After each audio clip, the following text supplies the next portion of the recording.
Hi friends, ಹೇಗಿದ್ದೀರಿ? ಎಲ್ಲರೂ ಆರಾಮಿದ್ದೀರಿ ಅಂತ ಅಂದ್ಕೊಂಡಿನಿ. ನಾನು ಕೂಡ ಆರಾಮಿದ್ದೀನಿ ನೋಡಿ. ಇವತ್ತಿನ ಲಾಗಲ್ಲಿ ಶುಕ್ರವಾರ ಎಲ್ಲ ಇವತ್ತು, ಅದಕ್ಕೋಸ್ಕರ ನಾನು ಅನ್ನದ್ದು ಅಂದರೆ ಅಕ್ಕಿ ಪಾಯಸ ಮಾಡ್ತಿದ್ದೀನಿ. ನಮ್ಮ ಕಡೆ ಏನಂತಾರೆ ಅಂದರೆ ಇದಕ್ಕೆ ಅನ್ನದುಗ್ಗಿ ಅಂತಾರೆ. ಹಾಗೆ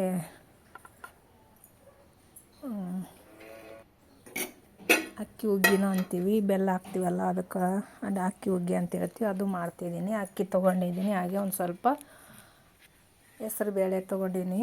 ಹೆಸರು ಬೇಳೆ ಹುರ್ಕೊತೀನಿ. ಒಂದು 5 ನಿಮಿಷ ಅಷ್ಟೇ, ಅದೇನು ಜಾಸ್ತಿ ಇಲ್ಲ. ಒಂದು ಸ್ವಲ್ಪ ಹುರ್ಕೊಂಡ್ರೆ ಫ್ಲೇವರು ಚಲೋ ಇರ್ತದಂತ ಒಂದು ಸ್ವಲ್ಪ ತುಪ್ಪ ಹಾಕಿ ಹುರ್ಕೊತಿದ್ದೀನಿ ನೋಡಿ.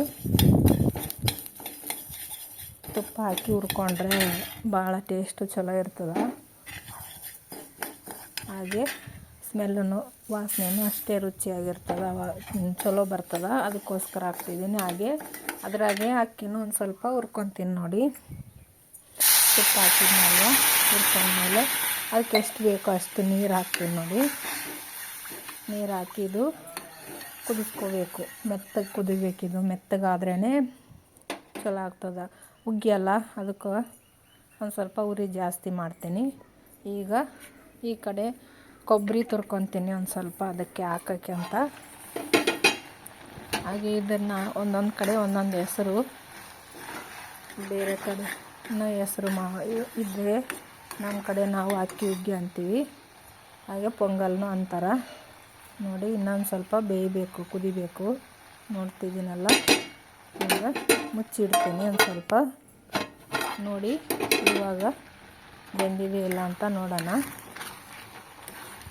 ಬೆಂದಿರಲಿಲ್ಲ ಅಂದರೆ ಬೆಲ್ಲ ಹಾಕಿದರೆ ಮತ್ತೆ ಮೆತ್ತಗೆ ಬೇಯೋಂಗಿಲ್ಲ, ಕುದಿಯೋಂಗಿಲ್ಲ. ಅದಕ್ಕೆ ಮೆತ್ತಗಾದ್ರೇ ಹುಗ್ಗಿ ಚಲೋ ಆಗ್ತದೆ. ಈಗ ಬೆಲ್ಲ ಹಾಕಿದ್ದು ನೋಡಿ. ಬೆಲ್ಲ ಹಾಕಿದ ಮೇಲೂ ಒಂದು ಸ್ವಲ್ಪ ಕುದಿಸ್ಕೋಬೇಕು. ಇದನ್ನೊಂದು ಸ್ವಲ್ಪ ಜಾಸ್ತಿನೇ ಕುದಿಸ್ಬೇಕು. ಕೊಬ್ಬರಿ ತುರ್ಕೊಂಡಿದ್ನಲ್ಲ ಅದನ್ನು ಹಾಕ್ತೀನಿ ನೋಡಿ. ಅದನ್ನೊಂದು ಸ್ವಲ್ಪ ಅದರೊಳಗೆ ಹಾಕಿ ಕುದಿಸ್ಕೋಬೇಕು. ಈ ಥರ ಮಾಡಿದರೆ ಭಾಳ ಅಂದರೆ ಭಾಳ ರುಚಿಯಾಗಿರ್ತದೆ ಹುಗ್ಗಿ ಪೊಂಗಲ್ಲು ಎರಡೂ ಸೇಮ್ ಎಲ್ಲ. ಈಗ ಮುಗೀತು. ಈಗ ಲಾಸ್ಟಿಗೆ ಒಂದು ಸ್ವಲ್ಪ ಇಲಾಚಿ ಪುಡಿ ಹಾಕ್ತೀನಿ ನೋಡಿ. ಇದನ್ನು ಹಾಕಿ ಒಲೆನ ಆಫ್ ಮಾಡ್ತೀನಿ. ಇಲಾಚಿ ಪುಡಿ ಹಾಕಿದ ಮೇಲೆ ಬೇಯಿಸ್ಬಾರ್ದು, ಒಂದು ಸ್ವಲ್ಪ ಕಹಿ ಬರ್ತದೆ ಅದು. ಈಗ ಒಂದು ಸ್ವಲ್ಪ ತುಪ್ಪ ಹಾಕಿ ಗೋಡಂಬಿ ದ್ರಾಕ್ಷಿ ಹಾಕಿ ಹುರ್ಕೊತೀನಿ. ನಮ್ಮ ಕಡೆ ಗೋಡಂಬಿ ದ್ರಾಕ್ಷಿ ಏನಂತಾರೆ ಅಂದರೆ ಕಿಸ್ಮಿಸ್ ಅಂತಾರೆ ದ್ರಾಕ್ಷಿಗೆ. ಹಾಗೆ ಅವಕ್ಕೂ ಗೋಡಂಬಿಗೆ ಏನಂತಾರೆ ಅಂದರೆ ಬೇರೆ ಥರ ಕರೀತಾರೆ ನಮ್ಮ ಕಡೆಗೆ. ಅದನ್ನು ಒಂದು ಸ್ವಲ್ಪನೇ ಹುರ್ಕೊತೀನಿ, ಜಾಸ್ತಿ ಏನು ಬೇಡ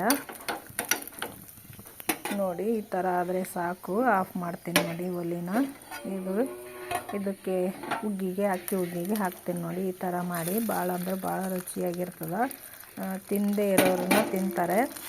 ಹಾಗೆ ಹೊಸ್ದಾಗಿ ಇದು ನಿಮಗೆ ಇಷ್ಟ ಆಗಿದೆ ಅಂತ ಅಂದ್ಕೊಂಡಿನಿ. ಇಷ್ಟ ಆದವರು ಲೈಕ್ ಮಾಡಿ, ಶೇರ್ ಮಾಡಿ. ಹಾಗೆ ಹೊಸ್ದಾಗಿ ನೋಡೋರು ಸಬ್ಸ್ಕ್ರೈಬ್ ಮಾಡಿಕೊಂಡು ನೋಡಿ. ಹಾಗೆ ಹೊಸ ಹೊಸ ತಿಂಡಿಗಳು ಹಾಗೆ ಅಡುಗೆಗಳು ಮಾಡ್ತಿರ್ತೀನಿ. ನಿಮಗೂ ನೋಡೋಕ್ಕೆ ಇಷ್ಟ ಆಗ್ತದೆ. ಲಾಸ್ಟಿಗೆ ಒಂದು ಸ್ವಲ್ಪ ಒಂದು ಅರ್ಧಕ್ಕಿಂತ ಒಂದು ಸ್ವಲ್ಪ ಜಾಸ್ತಿನೇ ಇದೆ. ಅದನ್ನು ಸಣ್ಣ ಕಟ್ ಮಾಡಿ ಹಾಕ್ತೀನಿ ನೋಡಿ. ಇದ್ರ ಫ್ಲೇವರ್ ಒಂದು ಸ್ವಲ್ಪ ಬೇರೆ ಥರ ಬರ್ತದೆ, ಅದಕ್ಕೋಸ್ಕರ ಹಾಕ್ತೀನಿ. ಬಾಳೆಹಣ್ಣನ್ನು ಕಟ್ ಮಾಡಿ ಅದನ್ನು ಅದರೊಳಗೆ ಕಲಸಿ ಬಿಸಿ ಇರಲಿಕ್ಕೆ ಕಲಸಿದ್ರೆ ಕಪ್ಪಾಗಲ್ಲ ನೋಡಿ ಬಾಳೆಹಣ್ಣು. ಈಗ ರೆಡಿ ಆಯಿತು ನೋಡಿ ಅಕ್ಕಿ ಹುಗ್ಗಿ. ಈಗ ನಾನು ದೇವರಿಗೆ ನೈವೇದ್ಯಕ್ಕೆ ಇಡ್ತಾಯಿದ್ದೀನಿ ನೋಡಿ ಪ್ಲೇಟ್ನಾಗೆ. ಇದನ್ನು ಯಾರು ಚಿಕ್ಕವರು ದೊಡ್ಡವರು ಎಲ್ಲರೂ ಇಷ್ಟಪಟ್ಟು ತಿಂತಾರೆ ನೋಡಿ. ಈಗ ರೆಡಿ ಆಯಿತು ನೋಡಿ ಅಕ್ಕಿ ಹುಗ್ಗಿ.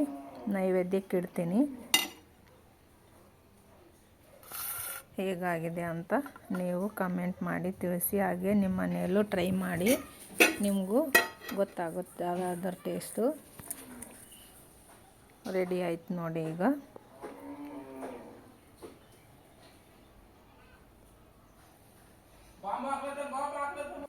ತುಂಬ ಟೇಸ್ಟಿಯಾಗಿರ್ತದೆ ಈ ಥರ ಮಾಡಿದರೆ.